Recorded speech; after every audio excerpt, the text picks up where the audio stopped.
Live with Mama Coco on a Sunday. This is a special Sunday because we don't usually go into politics on a Sunday. But as the election is drawing nigh, I was impressed to keep this show today. And today this is Mama Coco and my name is Cora Pantin, and we are watching a special Live with Mama Coco Sundays where we have a brilliant young man and he is vying for a seat in the upcoming election. He's running on an independent platform. This man is ready for prime time. His name is Nikoli Jean-Paul. Yes. You hear the name? Nikoli Jean-Paul Edwards. And he is here, and I know a lot of people just know him by Nikoli. Today I'm gonna call him by the name Nikoli because he wants that name to go out there and to get into the heads and the minds and the feel for the people, especially young people, and especially for the area that he is running and looking for a seat to represent Trinidad and Tobago, to show that we need our young people. Young people, we need you guys, and he's going to be here to emphasize that effort that we need to come out of the youth of Trinidad and Tobago, the young population. Ladies and gentlemen, brothers and sisters, friends, family, and sometimes even foe, let's welcome Mr. Nikoli Edwards. Hi, thank you so much for having me. It really is a pleasure to be here with you. Well, you are welcome, sir. And it is also a pleasure for me to be sitting here and to be listening to a very young man. So right now I will say hello to you, and I hope that all the audience, you have all the people, they will sit back. It's just like a plane ride. Sit back, relax, and enjoy this ride. Yes, indeed. So here we are this hour, because we are going to be here for an hour with Mr. Nikoli, and we want to know who is Nikoli Edwards. Sure. I think, I know that I'm probably not the run-of-the-mill politician because I hate this question to talk about myself. But I mean, Nikoli Edwards is, I think, a fighter, someone who is really just passionate about change, about making a difference, who is willing to put his all into everything that he does for the betterment of not only himself, but his community, his country. I come from, I think, a very humble background. I always say to people, I was never born with a gold spoon or a silver spoon in my mouth. It was probably a plastic spoon. But I've found a way over the years to really push myself with the guidance and support of a lot of persons. But I'm a go-getter, very persistent. And I think those are definitely the words that anyone around me would characterize me. Yeah. How old are you, may I ask? Can you let the people know how young you are? Oh, I'm 28 years old.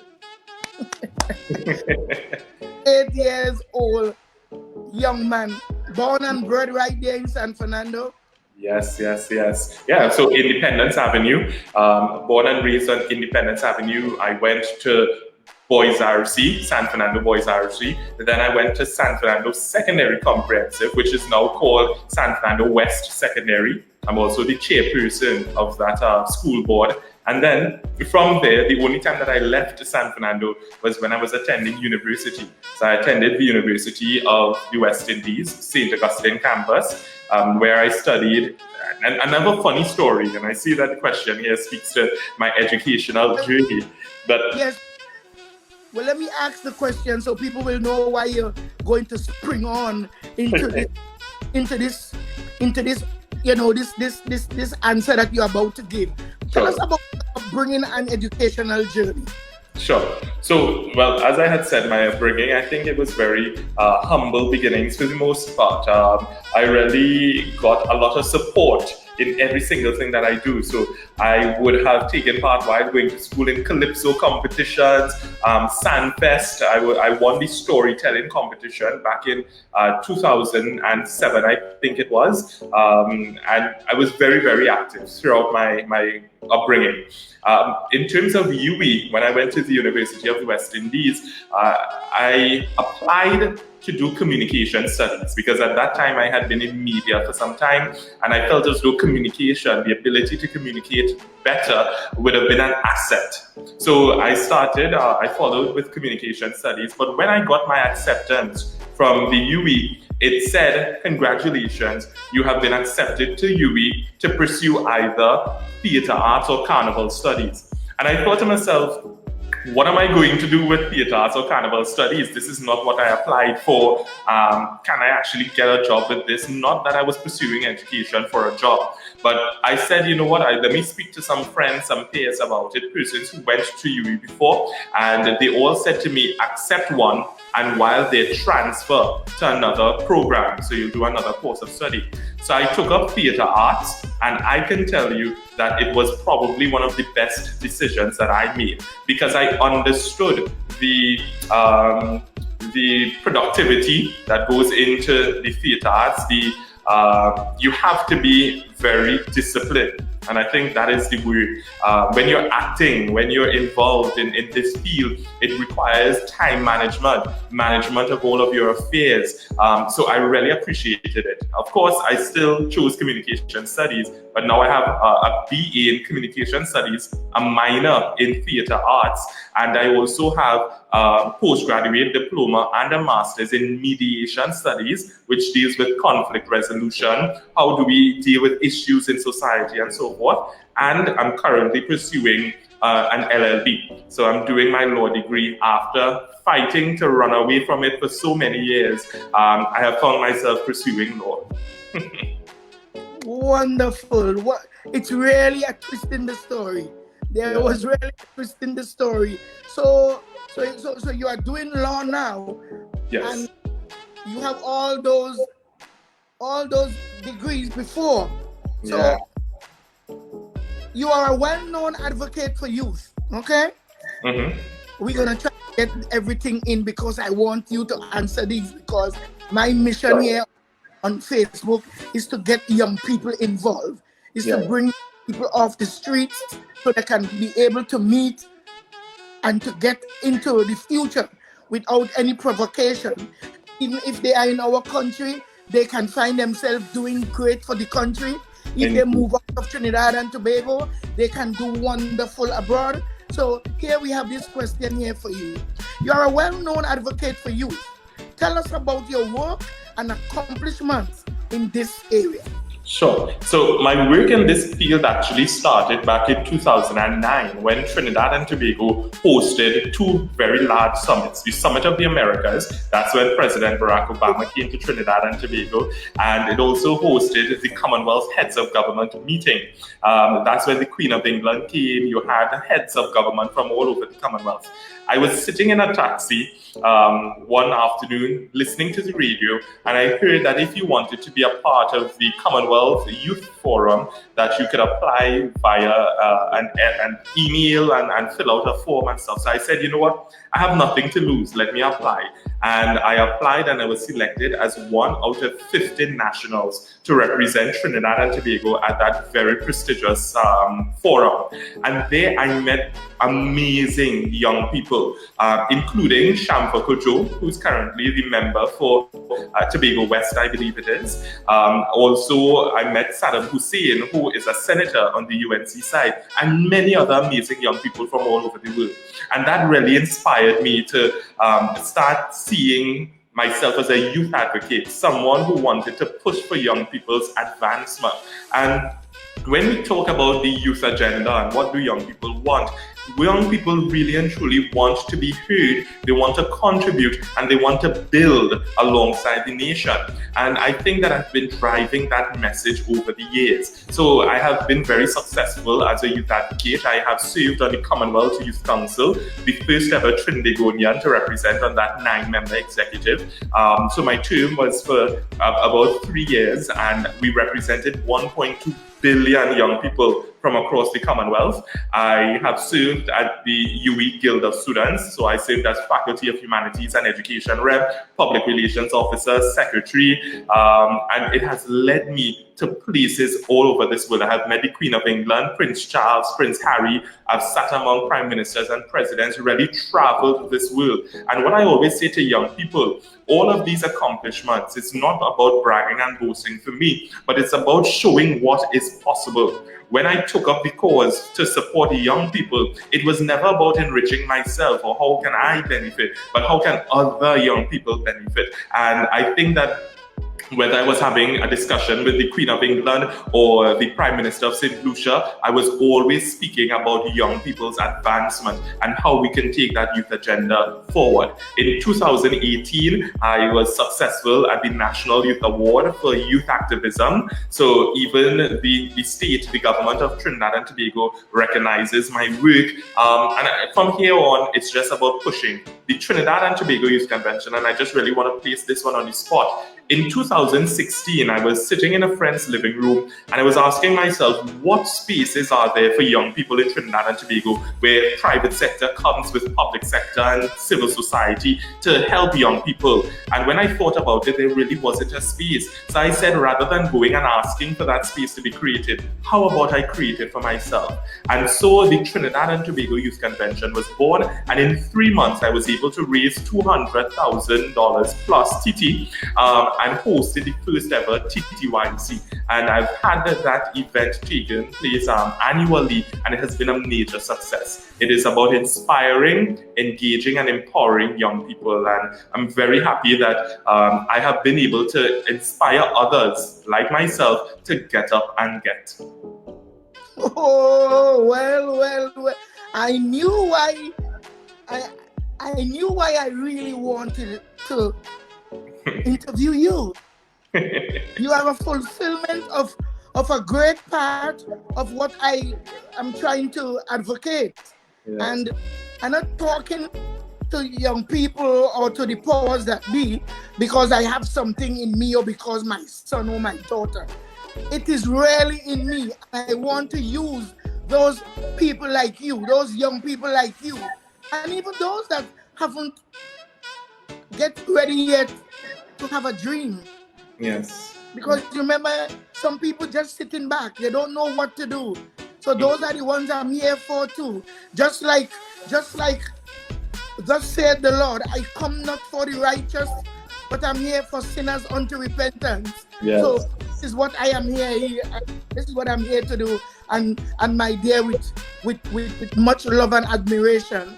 We are all vessels. We are here for a higher purpose. We are here to not for ourselves. This is what we're doing. This is the flesh that we're in, but we're here to serve mankind and to serve, of course, God. And we are all vessels in this, and we're passing through for a moment. And you have to ensure that as much as you are here, you make an impact on those around you. Because normally when they say you enter a room, you leave that room in a much better state than you found it. And for me, that is a philosophy of mine as well. We are here passing through, but we have to take the time to ensure that we leave a lasting mark, not just for the name and fame, as we say, but to ensure that we lives are impacted, that we leave people with a sense of belonging, a sense of purpose, a sense of encouragement. So I definitely am with you on that. Thank you so much. So here we have our next question, because I just want to inform people that we might be here for only an hour. We will see what the Spirit of Truth allow us here right now.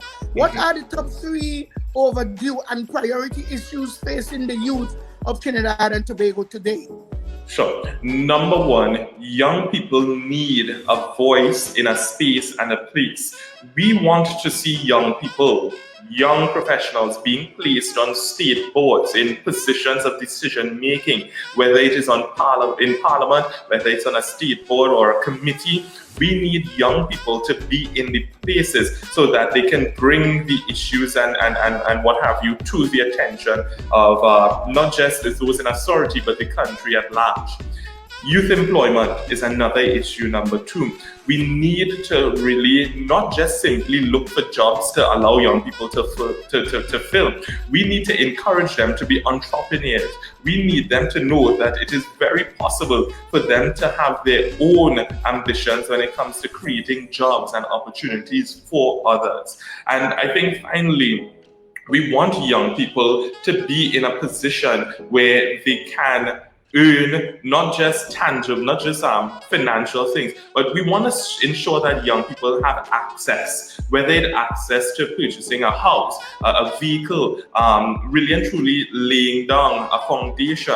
So we need to create an enabling environment where young people are able to thrive.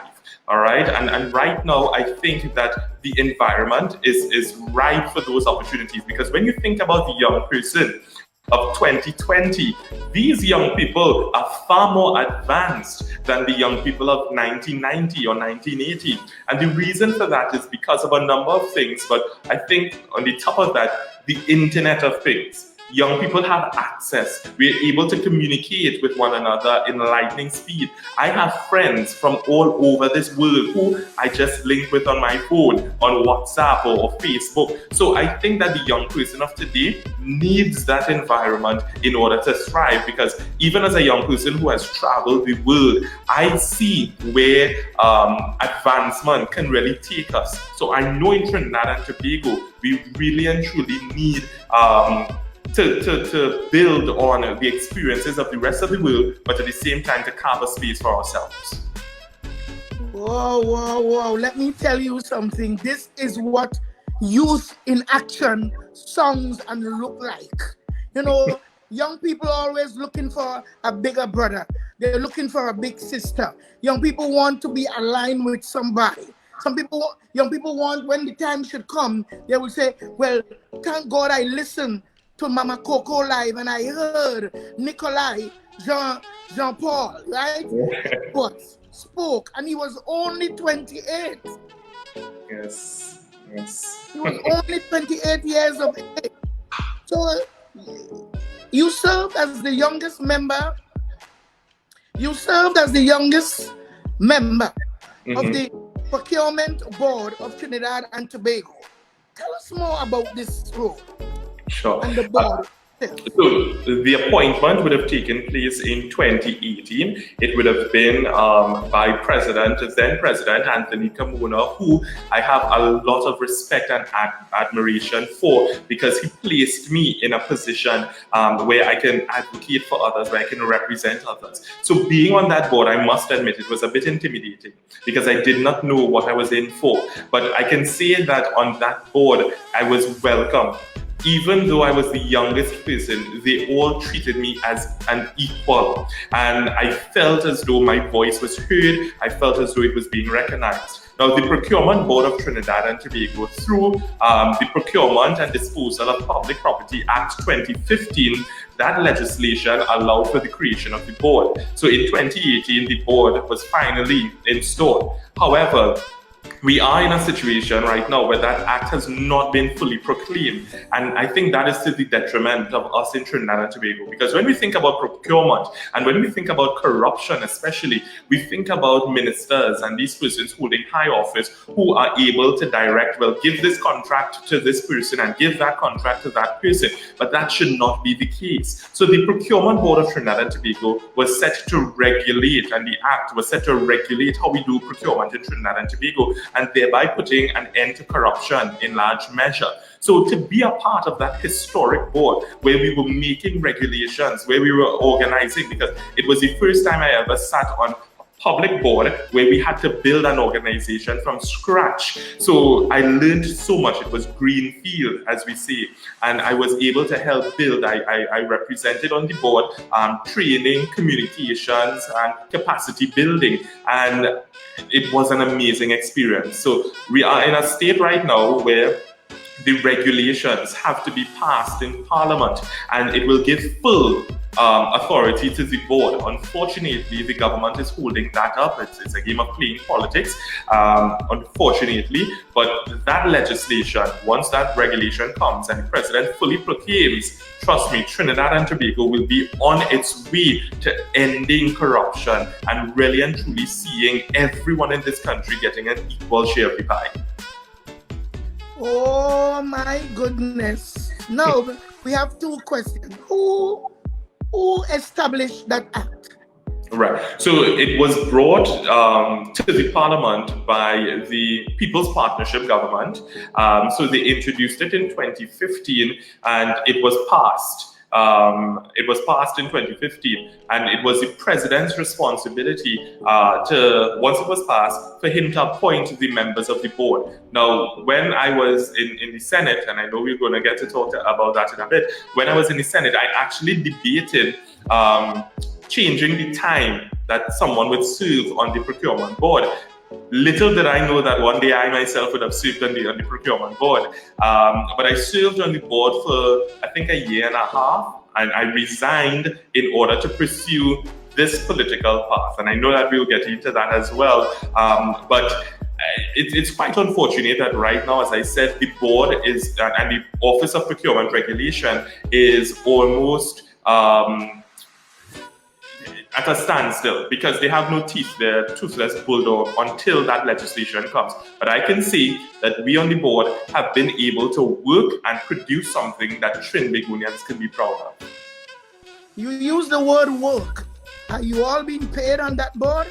So we would have gotten a stipend because it wasn't like a formal job. If it was a job, they would have had to take out health surcharge and all of these things. And for full disclosure, because I mean it's public knowledge, we were paid at $12,000 or so per month for our representation on the board. And I can tell you that it really was worth the money that Trinidad and Tobago was putting out for these members, because we worked day and night to hire staff. Imagine, I never thought that one day I would have been sitting down there and hiring people who were earning, like actual staff, who would have been earning 20,000 and this, that, and the other, way above my pay grade, as you see. But it allowed me an opportunity to bring the right talent to there, understand the process, and each of the members of the board would have received a stipend as part of the package. So by me stepping down from the board, I left all of that behind. So you have people who walk in already drawing a salary per month. Listen to me good. Yeah. But once you are on the board, you can acquire a $12,000 per month. And we have people who are outside working in the field, working, mothers and fathers who working per month. They're only coming home with at least $800 or $1,600, $1,600 per month. Yeah. So you working on the board, you're working very hard, as I now heard you speak. Yeah. You're working very hard. $12,000 a month. A police officer that wearing khaki, he's on the board. He's drawing how much $1,000 per month, plus benefits. Do you think it's a very equal ratio? Right. So a board, now there is something called, your fiduciary responsibility. So by sitting on any board, you have a fiduciary responsibility. It's a legal obligation that anything happens to that organization, that company that you sit at the head of, you are responsible. So if someone is caught stealing, all right, the buck stops with you. So that's why I guess CEOs and people who sit on top of organizations would obviously get more than those who sit lower in the spectrum, because they will not have as much liability. So $12,000, I mean, in comparison to, let's say, when Petritrin board was there and people clocking how much ever it is fair. But of course, we still do have a skills gap and a pay gap in society that needs to be addressed. Because I don't think that the amount of money that a police officer brings home, for instance, or even a teacher brings home, and I sit on a board, a local school board, as well as the chairperson, when we look at that, I think that there is a big gap, and we need to treat with that. Right now in Trinidad and Tobago, too many public servants are still waiting for years of back pay. Their negotiations have stalled. So these are things that I would love to see dealt with, where everyone in society is getting their fair share. And I was telling you that I left a walkabout because it's obviously election season and stuff. So I left a walkabout to come and have this conversation, for which I'm grateful. But I was speaking to some persons and saying to them, if at least one person in every household was to have at least a permanent job, that will have so many benefits and impact on the entire family. Because now that person is in a position to get a mortgage or to get a loan, something that they will not be able to get with a 10 days work, as we see here in Trinidad and Tobago. So we really and truly have to look at how can we get persons into positions where their earning potential is increased significantly because it's commensurate with their skills. And Trinidad and Tobago, as you would know, is a highly literate society. So we are free education. So we have all of these people who are trained, who are qualified, but they're not getting a pay commensurate with their skills. Many Trinidadians, if they go to the US and work with their experiences and their skills, they will be earning top dollar. That's what we need in Trinidad and Tobago. Well, I'm excited here for you because seeing that you're on the outside and you know all the deficiencies and you're fighting to go on the inside, I expect greatness from you. I expect the change that we need is the change that we're supposed to get. And I trust that if you should get there, you are going to bring the changes that we need. Too many people in Trinidad and Tobago is on the poverty line. Mm-hmm. But some people can use their salary that they're working for because of their profession and get ahead and still get another form of money so that they could travel, buy yacht, buy this, buy that, and some people can't even buy food for their children. Yeah. So I am depending on you. I'm going to put some pressure on you from a spiritual point of view, that if you should get there, you will really bring the change that the young people and the population deserve. I accept that mandate because that's the only reason I'm doing this. It is not for my self-gratification. It really is, how can I use my position, my experience to help as many people as possible? As I said, I'm a vessel and I really wanted to take this and make something positive for this country. Thank you. We don't have the time today, but you promised me that sink or float, Mama Coco, you're going to get the first interview. Sure. Well, I hear you call me Mama Coco for the day and I'm missing it. Mama Coco, I say it 3 times. Mama Coco, Mama Coco, Mama Coco. Yeah, let Mama get to work in spirit, you know? Yes, Mama. Guided by the spirit of truth. I am being guided by people and their looks and their money or who they belong to. I'm being guided by you. The people come out and they support you as the young man. When you get there, you have to go to work for the people. Yes. You're not going there and pick up your profession and become Mr. This and Mr. That, not doing anything in your community, but now the community must wait. A failed community must wait to put back a failed representative. I am supporting you. Thank you. I see that you have served as Vice Chairperson of the Commonwealth Youth Council. How did this role help to frame your career outlook? Wow. This is definitely one part of my story I think that I can't take for granted. Sitting on the CYC, it really opened up my eyes to what is out there. I have been able to travel to many countries. I've been to Africa, so I've been to witness the Zimbabwe elections. As a result of my experience on the Commonwealth Youth Council, I've been to many events where I got to advocate for young people. And that gave me the recognition in Trinidad and Tobago regionally and internationally that I was a young person fighting for something. The CYC and my role there, because when I was able to win, and I'll tell you this funny story. When I applied, yes. All your funny story taking away your time, so you owe me. Let's go. No problem. So, I mean, when I was able to win, when I applied to contest the CYC elections, I didn't have a red cent 2 red cents, as we say, to rub together. So I had to find ticket money to fly to Malta. Now, many persons don't know where Malta is. So when I was saying Malta in Trinidad, they are thinking about the drink, because you know Malta. So, but I had to say it's a whole other country. But I went out there to the media telling persons that I was able to get nominated and so forth. And so many individuals came forward and they pledged support, and I was able to purchase that ticket, fly to Malta, contest the elections, and I was able to win. And when I won, the Secretary General, he wrote on behalf of all of the executive members to the different presidents and prime ministers and ministers of youth.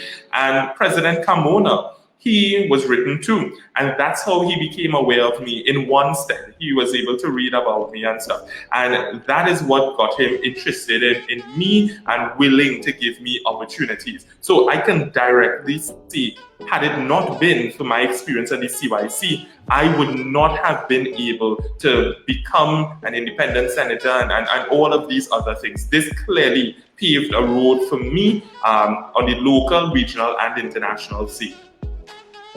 So you have spoken of Malta. You will tell them that Malta is in the Mediterranean. Yes. So is Malta, and do we have any? Do we see that you've been there? Because what I understand with the Ministry of Tourism, they keep sending people all over the world, and nobody bringing back anything. No one. We're not tight with anyone. We're not doing. Tell us how beautiful is Malta. Malta is amazing. It gives this rustic feel because you see a lot of buildings with natural stone finishes and stuff. You're not going to see too many places that are brightly colored. Unlike the Caribbean, where you know every one house, this one house pink, that one house green, blue, all of that. Malta, it has a very beige, natural color, and the people are very warm and welcoming. For a small country, it has definitely made its mark on the rest of the world, and I enjoyed that experience and the people in Malta very much. And they have a blue region. Do you know of the blue region? Tell us about it.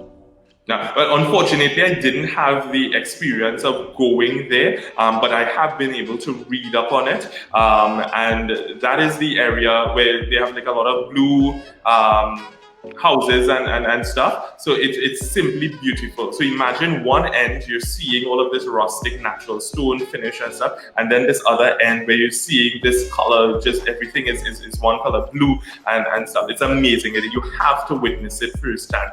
Fortunately, I didn't get to see that part, but I saw pictures online. So it used to be a British colony, or?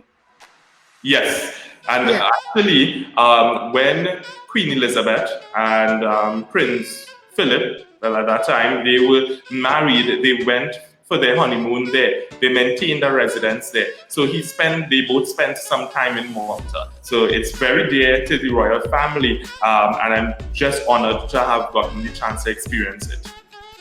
Would you like to see some place in Trinidad develop that look and keep it pristine? I think that there's a prime opportunity for Laventille to have that kind of an outlook.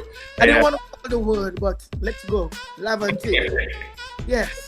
Yeah, so I really think that a place such as there, because it's on the hillside, because it's right before you go into our capital city, the views from there are amazing. I think that if we develop there, all right, and not necessarily move out the people, because, you know, gentrification, you come in, you move out the people, you make it nice and everything, but we can invest in the people in Laventille to help develop their own community, and it can be a tourist attraction. They can earn money from persons just coming to witness the views from that area. The possibilities are endless, endless. Yes. Your lips to God ears this hour. From my thoughts to yours, I appreciate that. I appreciate that. I appreciate that. And I'm going to go with you. I appreciate that 3 times. Yes. At what point in your life and career did you become interested in politics? Sure. So I worked at the Government Information Services before. this is not a story that I usually tell. I guess you'll understand. But I worked at the Government Information Services before, and it would have been my responsibility as a news reporter to write on government activities and put it in a positive light. And there was one time that I was doing a story on Devan Maharaj, who was the Minister of Food Production at that time. And when I got the tape, he was speaking down to someone, a farmer. He was very condescending. And I said to myself, this is not what you are elected to do or appointed to do. And for me, I really felt a type of way having to write a positive story in that. And in that moment, I vowed that if I were to ever be in a place of public life or in a position where I am there to help people, I will never speak to anyone like that. And so I said that rather than waiting, because coming from a civil society background, I've been an advocate for sure for youth, but also comprehensive sexuality education, health and family life education, all of these things.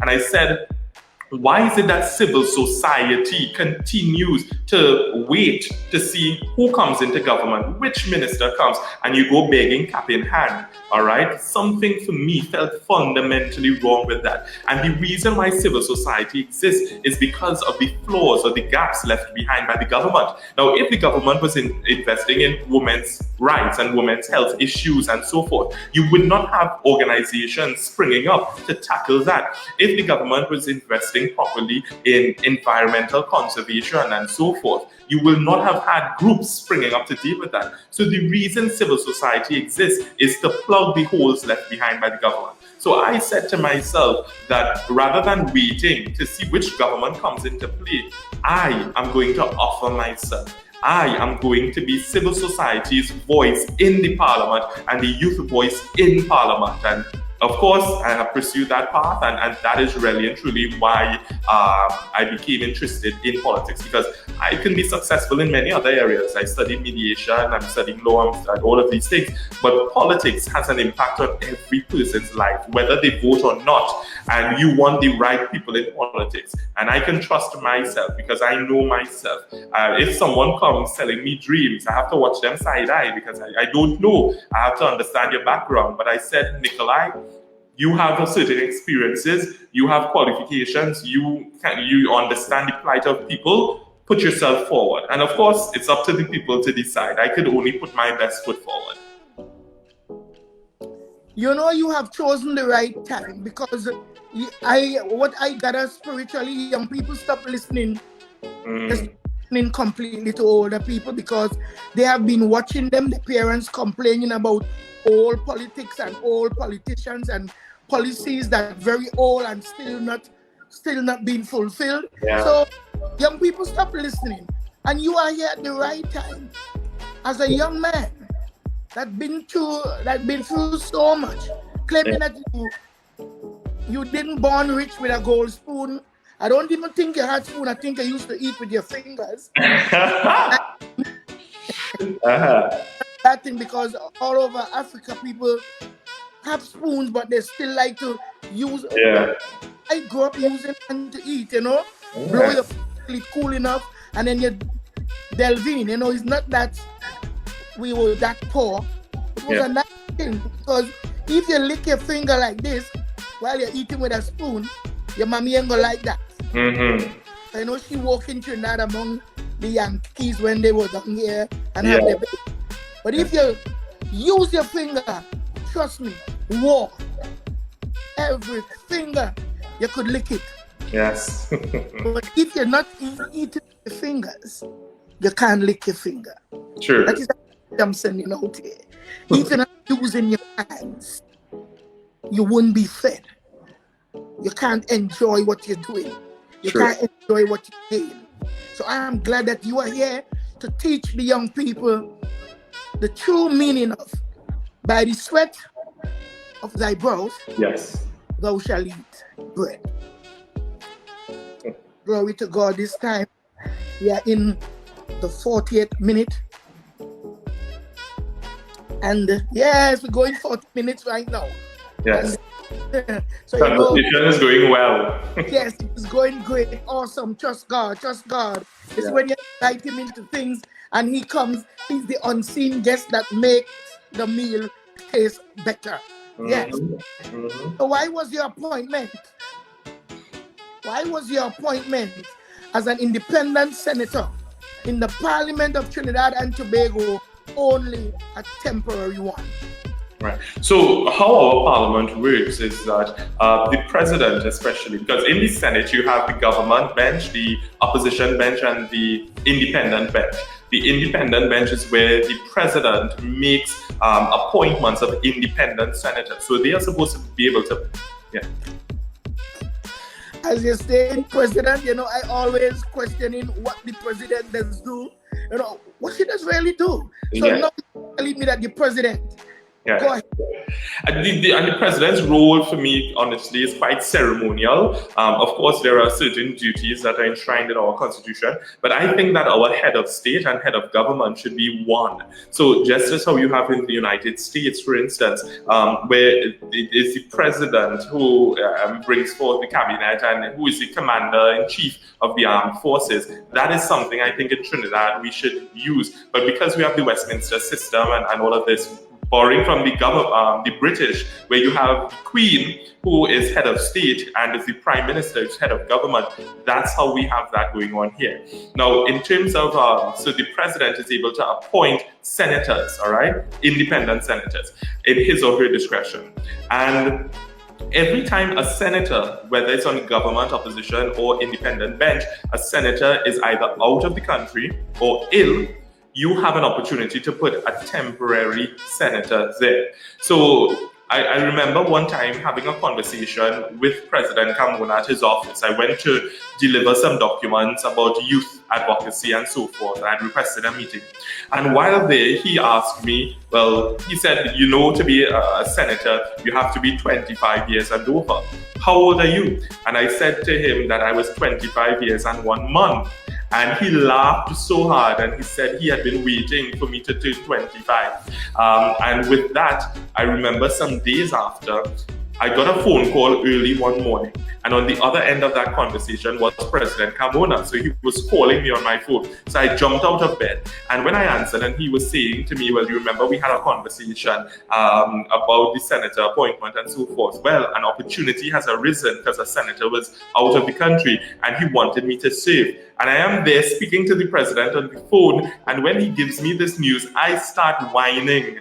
Of course, he can't see, but you would swear it was Carnival Monday or Tuesday in my bedroom, the way that I was whining in joy, of course. And on the 11th of January 2017, I was appointed as the youngest ever independent senator in our country's history. And it has been an amazing experience. The first ever piece of legislation I debated had to do with the Marriages Act. So what we were doing in that legislation was raising the age in which someone can get married. So now you have to be 18 years and over.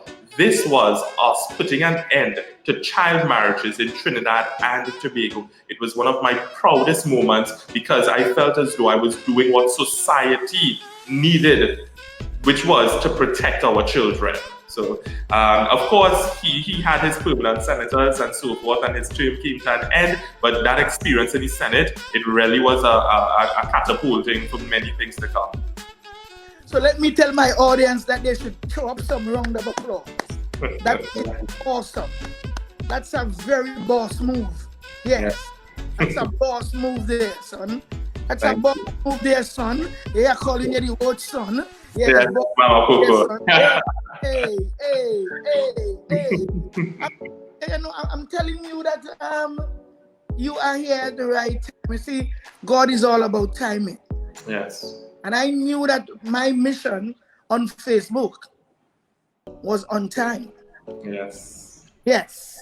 You see, sometimes I used to question myself, because to be on Facebook daily for the past 4 or 5 years, advocating for Laventil, advocating against bad politicians and politics, advocating for a hospital in Roxborough, Tobago, advocating for the reconstruction of Roxborough, Tobago, that our politician there took 16 years in power and bring it to a demolishing state. Just come out here. And when I received the signal, when I received the signal to raise the bar, because I have a different mission for you, which is this page.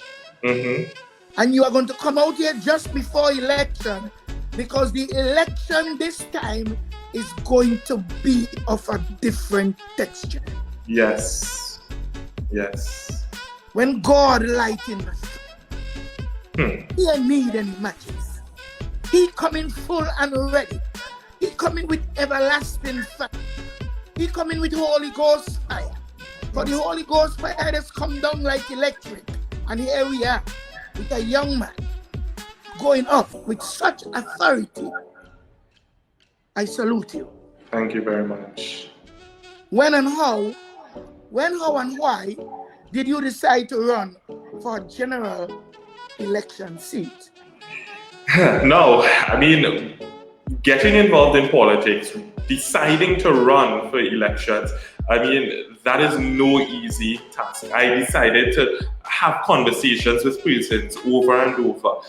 It was actually back in 2017 when I thought about, okay, my time as an independent senator, temporary independent senator, was coming to an end. I served numerous times during 2017, so debated, I think, like 7 pieces of legislation, a motion, all of these things. And I started to think about what is next. How am I going to move forward? I can see myself in this position fighting for people. So I started to think, well, okay, I have to start gearing up for a general election. And the next one would have been 2020. So I started having conversations with persons. Do you think that I should run? What do you think I should do to start putting things in place? And so it was only in 2019, so I'm telling you from 2017 to 2019, a lot of thought, a lot of prayer, a lot of really and truly asking, is this the right time? And I decided yes, because I felt it. I felt that this was the right time. And I offered myself, and I can tell you that the reception has been amazing. And I think what people value the most is the audacity of it all. Here you have this young person who does not belong to the major political parties, who is tossing his hat in the ring and challenging the establishment. And I think that is what has been really pulling a lot of attention. Challenging the status quo, man. Yeah. Challenging for representation with presentation. Look at trouble here. Yeah. So, yes, man. Yes, hallelujah. Let's give a round of applause again. Thank you. Round of applause. So, what made you decide to start your own political party as opposed to joining one of the longer established party? Well, to be very frank, I would have grown up in a PNM household, right? People's National Movement, for your listeners who are not certain about local politics. That's the government right now, the reigning party. And I just felt as though there was more than what was being offered. There was more to come, I felt. So I looked at my options, PNM and UNC. And there were things that I felt they were not actually accomplishing.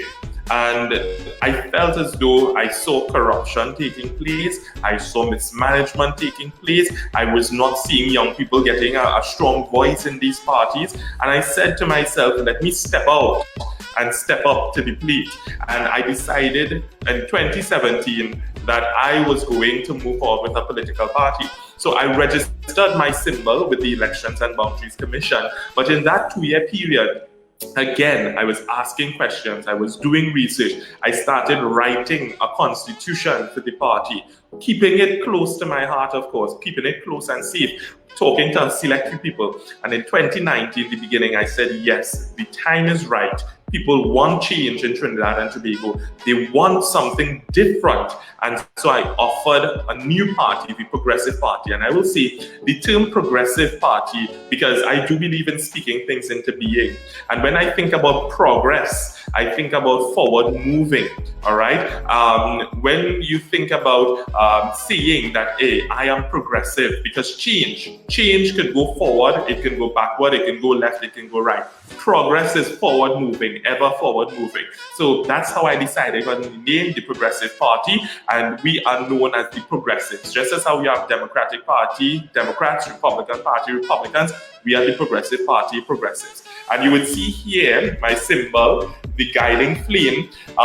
This really and truly speaks to the fire, the resilience, the strength of our people. And also when you think about a phoenix rising from the ashes, you think about fire as a cleanser, all right? That is why we came up with that symbol, and our slogan is guiding a nation forward. So none of these things I think are by chance. And it was because as a young person, I did not see my views, my morals, my values represented in the longer established parties. And so, as I said, I decided to step out and step up to the plate. And there's not a day that goes by where I am pleased with my decision. Oh, yes, yes, yes, yes. You see, change can only come when we stop repeating. Yes. Mm-hmm. And if you say you did not see your stance being done or taken up or would ever be taken up, but they will just have you there and push you down to sit down because if they bring what you have to show, they won't have a party anymore. Yeah. Yeah. So I am forever asking the audience again to set up a round of applause. Thank you. Yes. You see, something I want to bring in spirituality. I know we have a question there already, and we are at 51 minutes. Let the Lord have his way right now. I'm asking our Father to have his way, and we will know what to do. Because if you could take time off from your walkabout to come here today, you could take another hour time off, another day, whether it's in the evening, going into night, and we can continue what we left off. But what I'm saying here right now, there was a time when after the great flood, and it is written that when God saw all the dead people, it is written that he will not destroy the world again by water, but it will be coming with fire, brimstone and fire. So here we have our flag of Trinidad and Tobago, and our anthem, in the fires of hope and prayer, yes, with boundless faith in our destiny, today you solemnly declare. Yes. That side by side we will stand. You are going to try your best. You're going to come back and you're going to try your best to see if we can talk about unity. Yes. Because unity is what we are lacking. And without unity, there is no future for Trinidad and Tobago. We have to unify by age, classism. We have to unify. We have to get rid of all the racism. If we can't bring the Indians and the black people together, we stand nowhere. Yes. So now I'm giving you your final question, is that what is your assessment of the performance and achievement of the most recent member of parliament for San Fernando West? Sure. So Faris Alwari, the current... Well, it will be. He's leaving in an hour. I want to respect your timing. Should I? Yeah. Because you really have to go. You have people out there waiting on you because you are doing your walk around today. Yeah, but I mean, I can answer this question, and we could. It's fine. Yes, go ahead. Right. So our current member of parliament, who is outgoing, Faris Alwari, I think that he is a good gentleman. All right. I've had conversations with him. I enjoy speaking with him. But we have to acknowledge the fact is that he does not live in the constituency. He's also the Attorney General, and that requires of him certain attention that he does not place on the constituency. So our constituency, we have had an absentee member of parliament, and it's quite unfortunate because I walk around and I speak to members in the constituency and they say that their voices are not being heard. They have not seen him, not even before the last election, far less for the duration of his tenure, and something is fundamentally wrong with that. Now, he has had his opportunity to serve. I think that when it comes to his role and function as Attorney General, he is on the ball potentially where that is concerned. But we need a representative in San Fernando West who is available, who is attentive, who is understanding of the needs of the constituency. So when you compare Faris Alwari's tenure with what we expect from a member of parliament, he gets a feeling great. And I say that with the utmost respect. I think that once he is not successful in this election, he will still get a seat in parliament, so he can still carry on with his work. But we need San Fernando West to have someone who can get the job done. And when we're speaking about the job, we're not talking about mega projects and these big edifices and whatnot. We want to see buildings, a building of social development. We want to see lives being transformed. We want to see people rising out of poverty. We want to see a better quality of life, because when you empower the people in San Fernando West, they in turn will ensure that the environment, everything, business is booming, all of these. But you can't have a broken person and expect the best and the world from that individual. So we have to fix our people. And I don't think that he has been able to achieve that. Well, we have one more question because we still have some time there, and I know you will. Yeah, no, that's fine. Let's go. This question is very important. Yeah. If you to represent San Fernando West in the Parliament of Trinidad and Tobago, what are the top three? What are the top three issues that we can expect to see you push for during your first year in office? Sure. Love the question. So let me just say here to everyone who is looking on that right now, this is my plan for San Fernando West. I call it a simple plan, and it's an acronym inside here. And this is available online. You can check my Facebook page, Nikoli Edwards, Nikoli Jean-Paul Edwards, and also my website, nikoliedwards.com, or the party's page.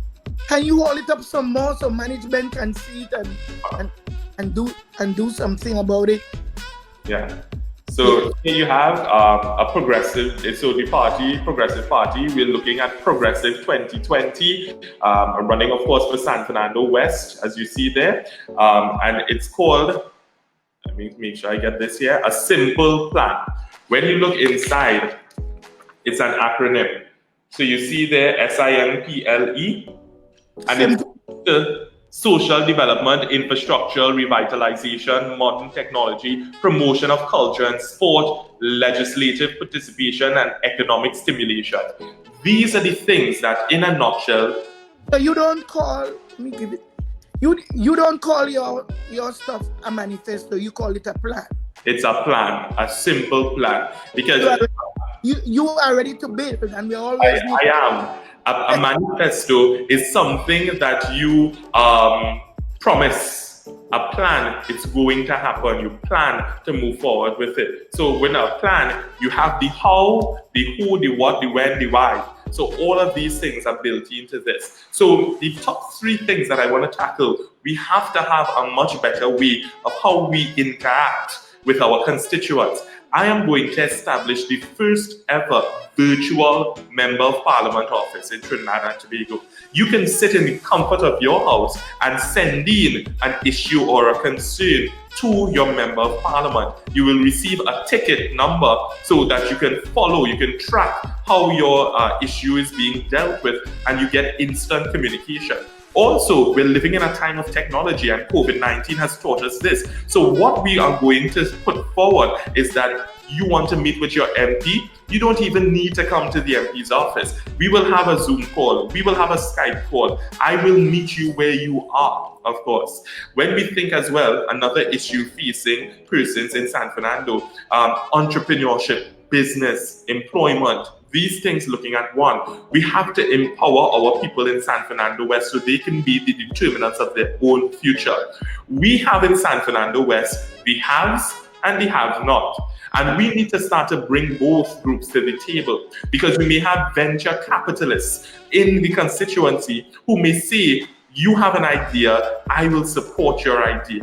That is what we need. We don't need to be dependent on the treasury. We can look right within our constituency and ensure that we share the wealth and we're able to really get people off of their feet.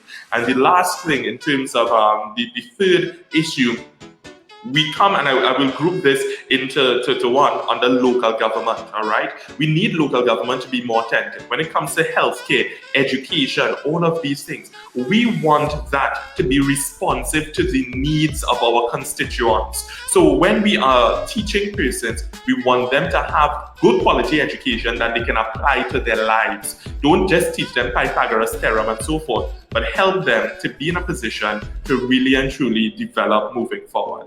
So I want to encourage persons, if I can, you can go online, progressives.tt, where you can find all the information about the Progressive Party, myself, also my Facebook page, and of course, Mama Coco. It would be remiss of me to not say this, but this campaign for San Fernando West, I need as much help as possible. So I'm asking your viewers, if you would love to support what I'm doing, because we need the help. We have 3 weeks again until this election, and I feel as though I can win this. I'm claiming it.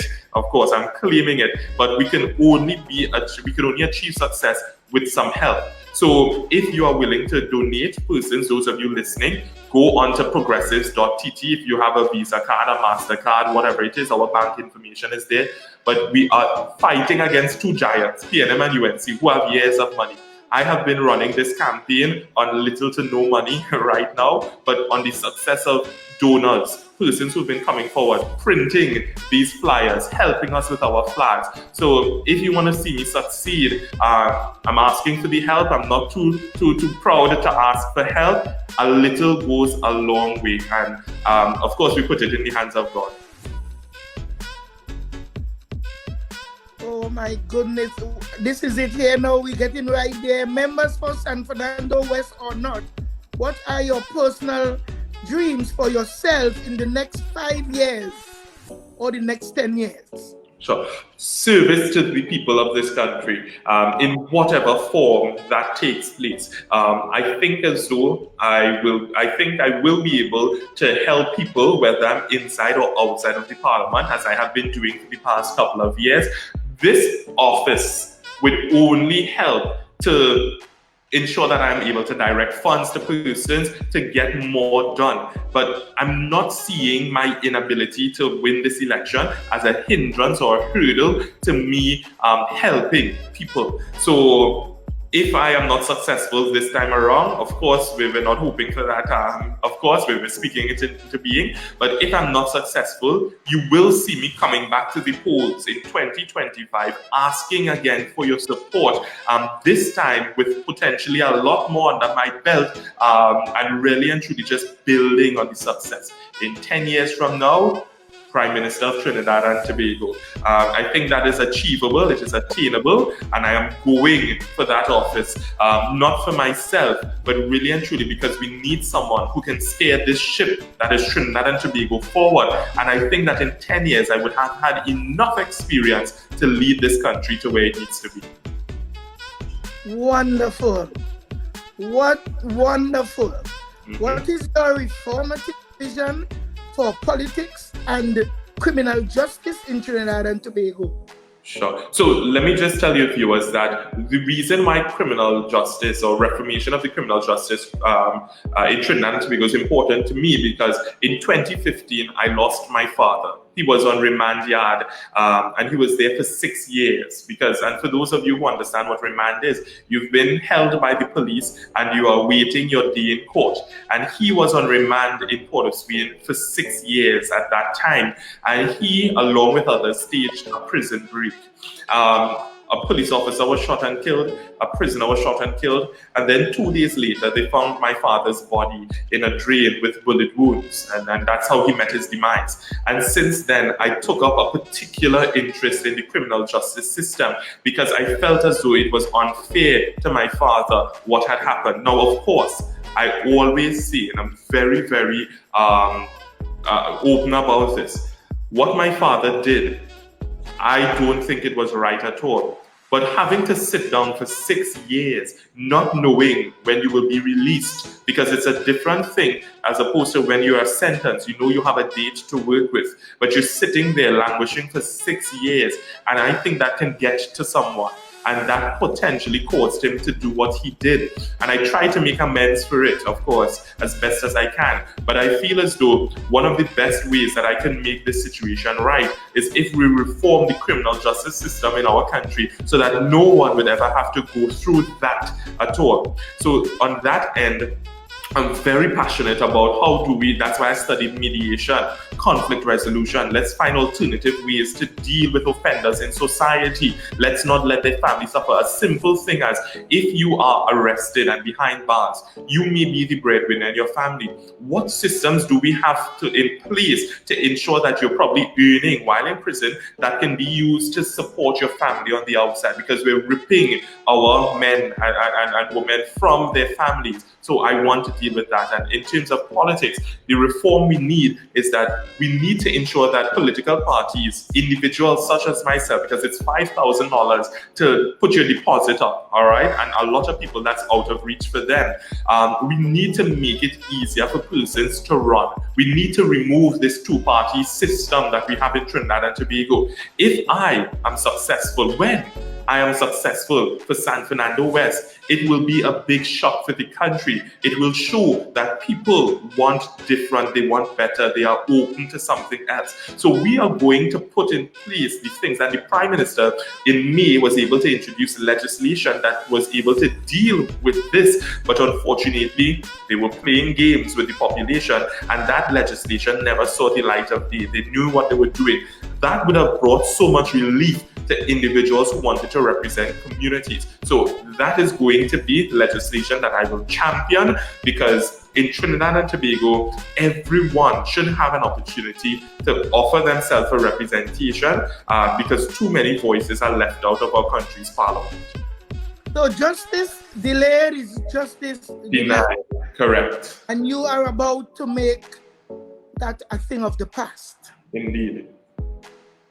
So, should your party succeed in securing this one seat in the upcoming general election, how will you use it to leverage the results that your constituents expect? Sure. So this is a really interesting question, and I'm grateful for it, because one seat in the parliament can be used to make a huge difference, because I can use that to hold both the PNM and the UNC accountable. Right now, there is no party outside of the parliament that is holding these two giants accountable. So we need more voices in the parliament.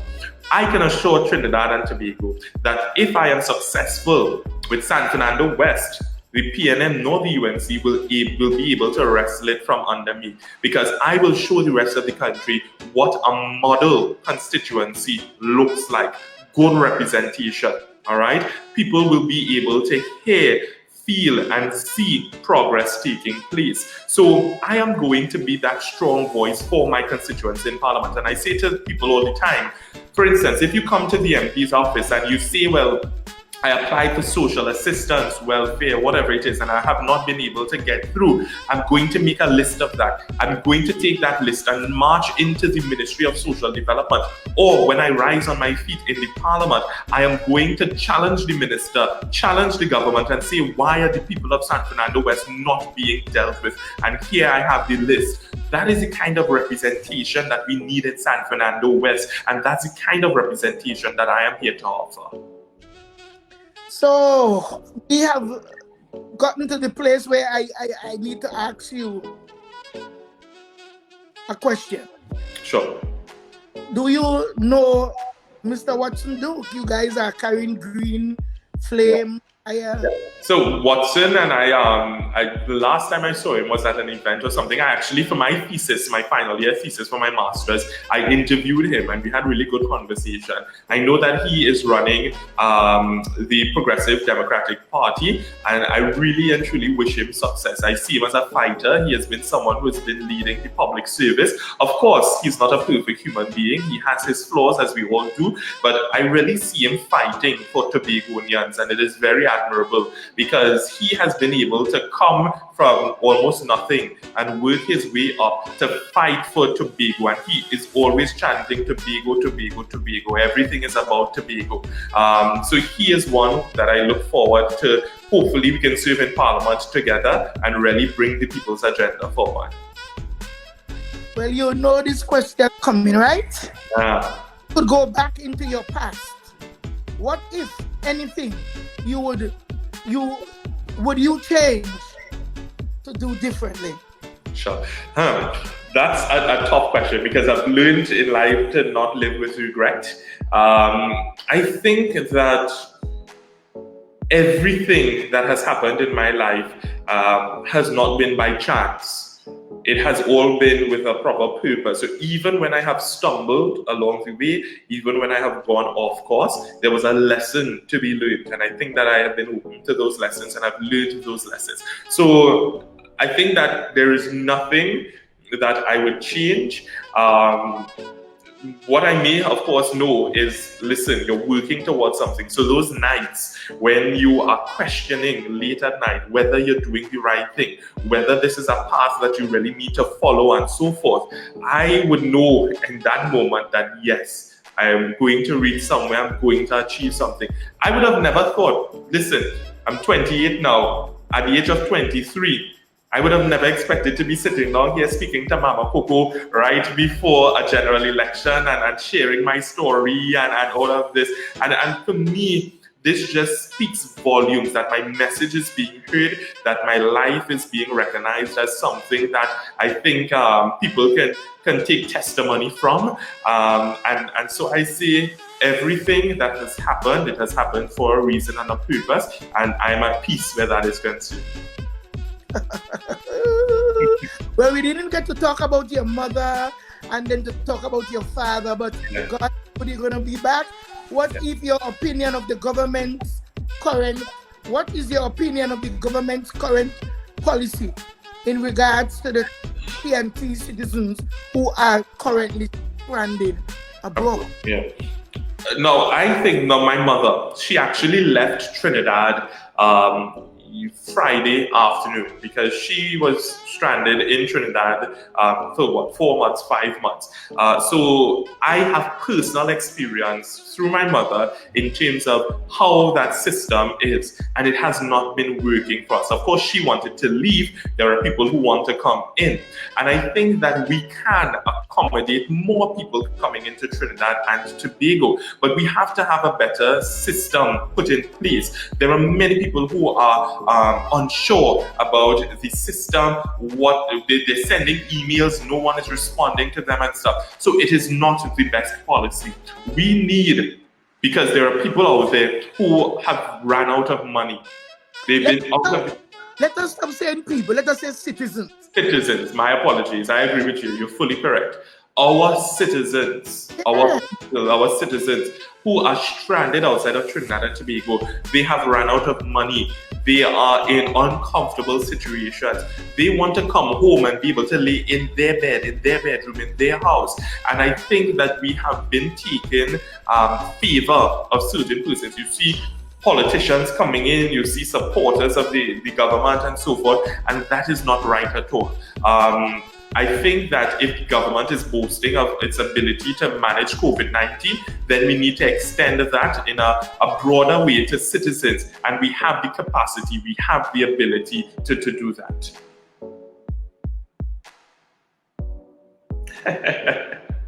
What does Nikoli Edwards do for fun when he's not actively, advocating for the people or running for a seat in the general election? I love hanging out with friends. I love Netflix as well. I am the kind of person. We already know you could whine, so tell us where you could do this. Yeah, listen, even when Black Panther came out, I went to IMAX and I dressed completely in where, and it went viral across Trinidad and Tobago. I even sent Winston a message, but unfortunately he never saw that message. But I am that kind of a person who I like to have fun. I like to go out. People are actually shocked at how down to earth, I guess I am. You will find me hanging out on the avenue in Port of Spain. But outside of that, I love to sit down, look at a good documentary because I love edifying myself. And one thing, a lot of people always ask me, when do you find time to sleep and do you get to rest? Listen, sleep and me, we are best friends. I don't miss that at all. So when it comes to the night, no matter how much I'm doing this, that, and the other, I get my 8 hours in. So outside of that, I'm an average person just like everyone else who loves to have fun. You see what happened? This is awesome. This is a good way to balance activity and rest. First thing, when Winston, when he performed in Black Panther, he had us to start to use publicists and people who manage his media. So he wasn't personally saying no to people. His team. Just like soon you will have a team. Sure. Yes, and but you have to pay attention to your team and pay attention to what they are not paying attention to, because that is where the failure will come in. Sure. You have your team, they're really doing good, but they might be missing out somebody who they believe is insignificant, or that not too much problems, or she had too many children, or she good in that work she's doing. So what you have to do, you will have to have your team, but you will have to be a great team player and be part of the team. Indeed. So, Mr. Edwards, you can close with this one. I know you are coming back. Sure. In your view, are women and the LGBTQ citizens treated equally in Trinidad and Tobago? Sure. Now, Mama Coco, and this is something that I speak on quite often. Women, because of my experience on the UNFPA, United Nations Population Fund, Youth Advisory Group, I'm the co-chair there. I have become very much interested in women's issues because I see in society where women are quite often marginalized. There is still that glass ceiling. You would think that because we have had our first female prime minister, our first female president, right now we have a female speaker of the House and a female president of the Senate, you would expect that all of these things mean that Trinidad and Tobago is doing extremely well when it comes to our women, but that is far from the case. While we have advanced significantly, I think that we still see women largely as second-class citizens, all right? We think that a woman is not as strong as a man. We think that women can't occupy certain positions. When you see a woman being hired, you still see a woman being pregnant as a sickness, and that shouldn't be the case because she is still very capable and very able to get certain things done. So we have to continuously, and I would profess that I am a feminist because I do believe in the equal treatment of the genders, of male and female, men and women, and that is what feminism is all about, equal treatment. So I do think that we are falling short with women still, but we are getting there. We need some more people to put fire behind them, the authorities to ensure that there is equal quotas. Even when it comes to parliament, the makeup should be equal when it comes to men and women. In terms of the LGBTQIA community, we as a party, we have taken on a position that we need more protection for the LGBTQIA community. You know, the first thing that people always think when you speak about this community is that they're looking for same-sex marriages and all of that, but that's not the case. In Trinidad and Tobago, the LGBTQIA plus community, as far as I have understood from interactions with some of the leaders in the community, they have said protection, safety is #1 priority. Imagine when you go to a police station to report a crime, from the time that they realize that you are a member of the LGBTQIA community, they watch you differently. So you don't get equal treatment when it comes to social respect and so forth. So we have to change the culture. You may not agree with someone's sexual preference or their lifestyle, but at the end of the day, we are all here as equals in the eyes of the Lord, of course, and we have to ensure that we are brothers and sisters keeper. You are not placed on the earth to judge your neighbor. You understand? So I think that when we look at it in those lenses, at the end of the day, no one is trying to solicit you to do something. Of course, you have your own choices and so forth. We have to live and let live. So I think that there are certain legislative changes that need to occur to ensure that there is equal treatment for the LGBTQIA community, and the most basic is respect and security. Well, Mr. Edwards, this is such a meeting here today. You know, as a young girl, when my mother died, I came and I lived in Trinidad, and I had a friend. She was dating a recruit, a police guy, and sometimes we would go down to meet him, but he went to work, so we would walk with his change of clothes.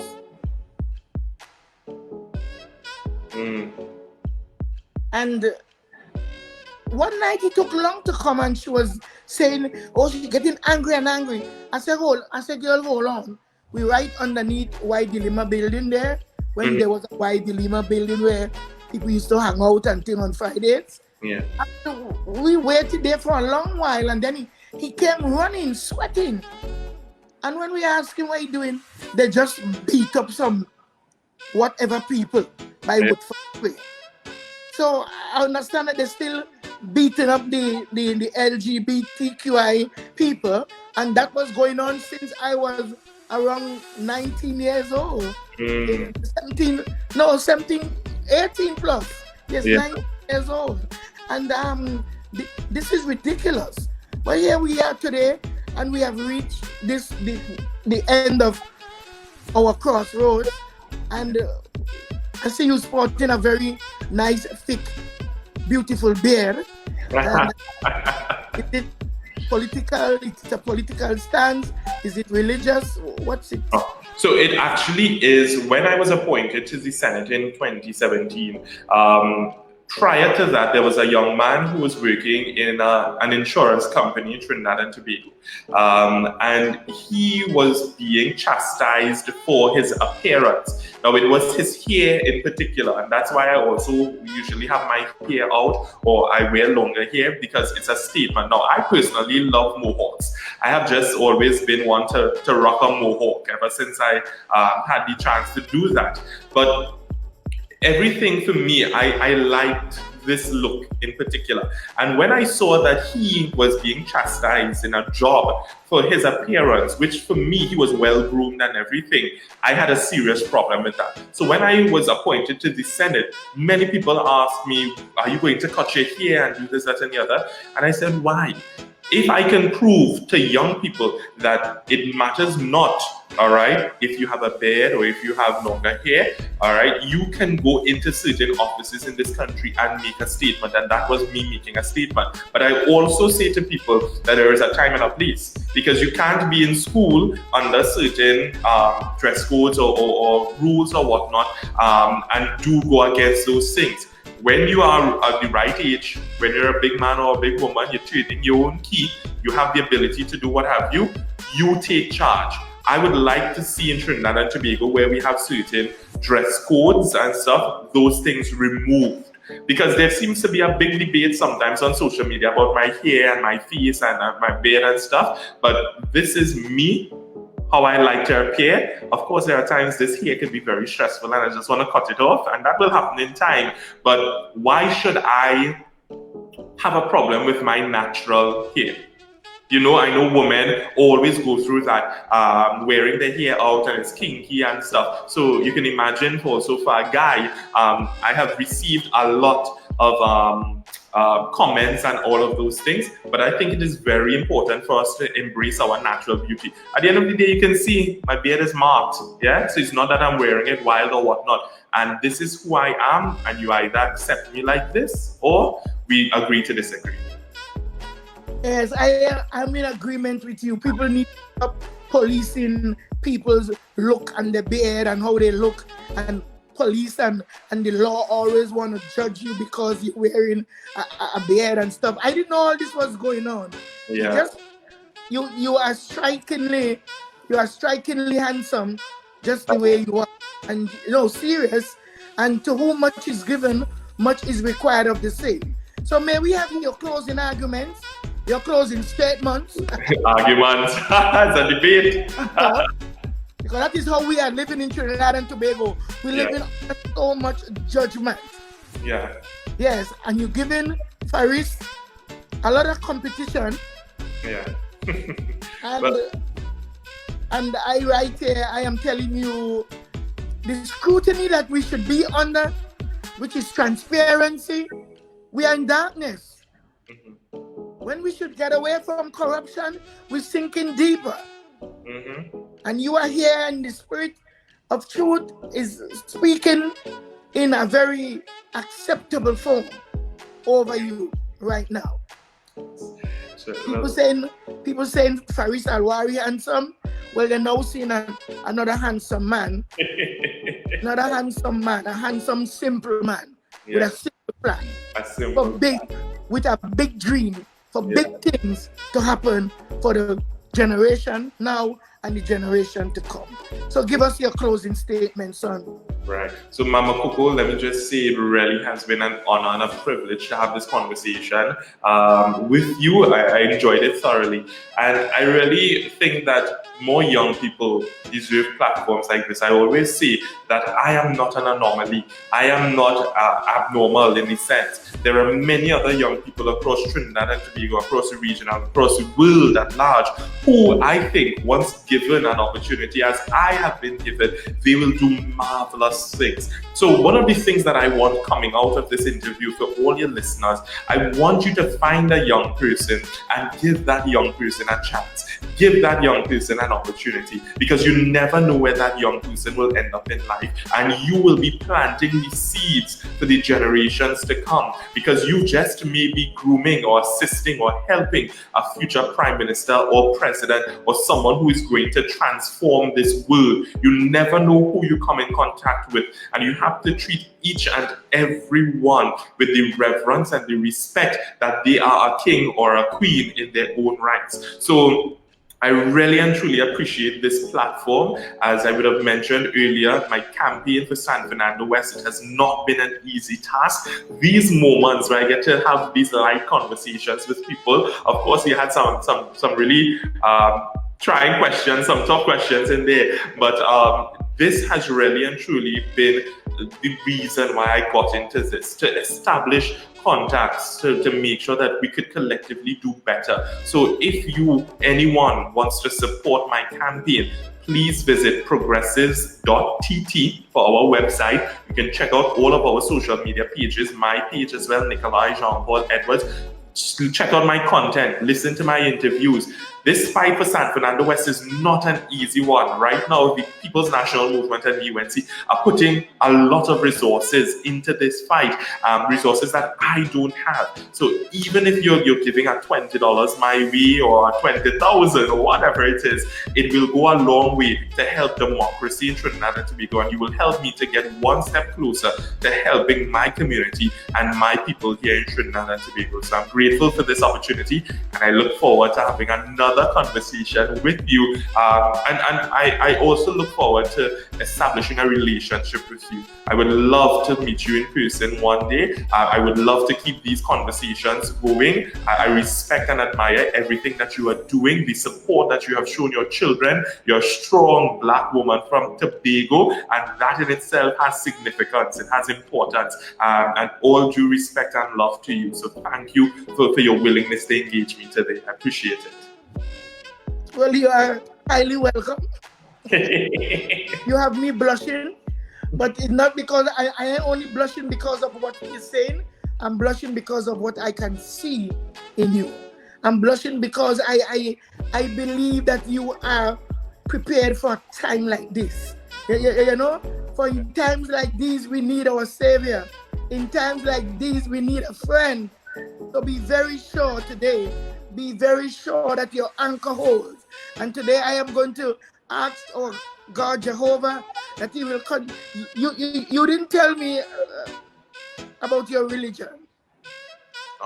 Born and raised Anglican, all right.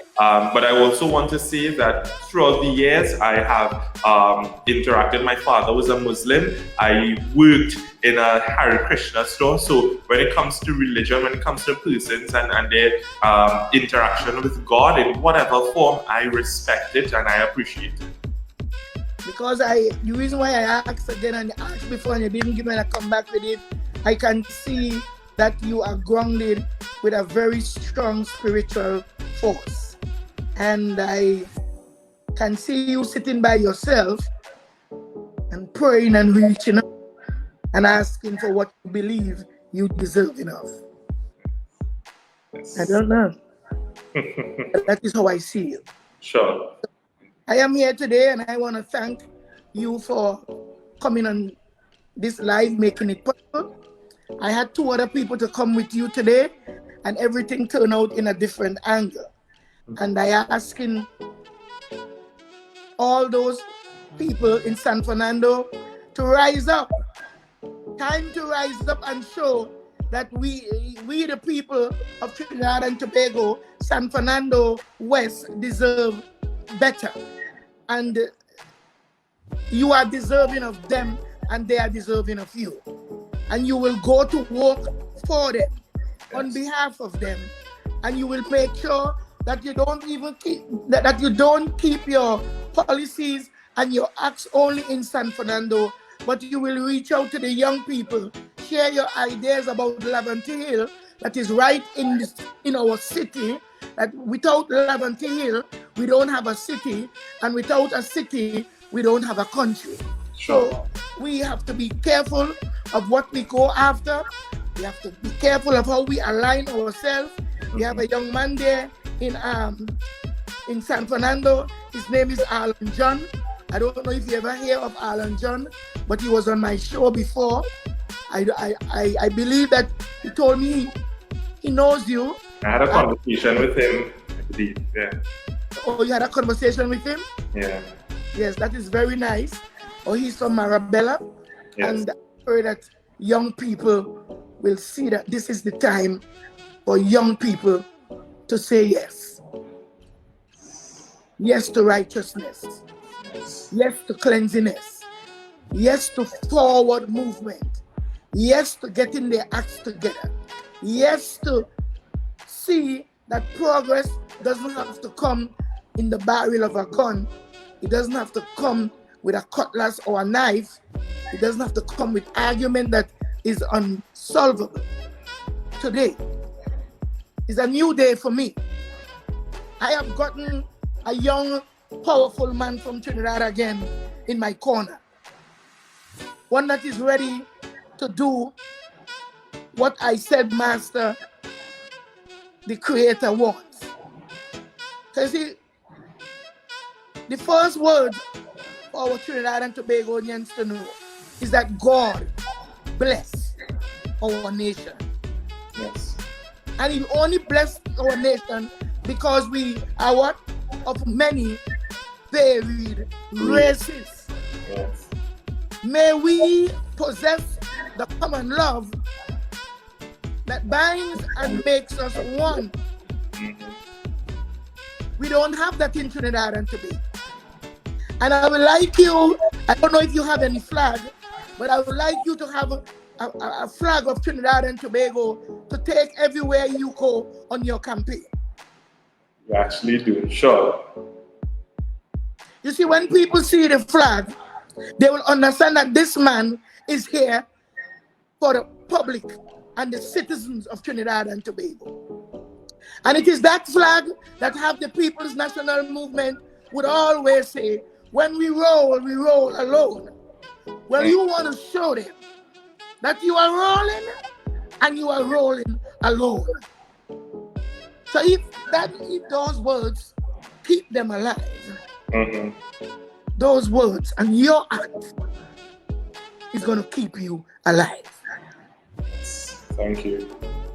So may the peace of God, which surpasses all human intelligence and understanding this day, may keep our hearts and minds in the unity of the Holy Spirit, in oneness, in unison, so that nowhere we go in the world we have to be ashamed, but we can boast of unity, for side by side we stand.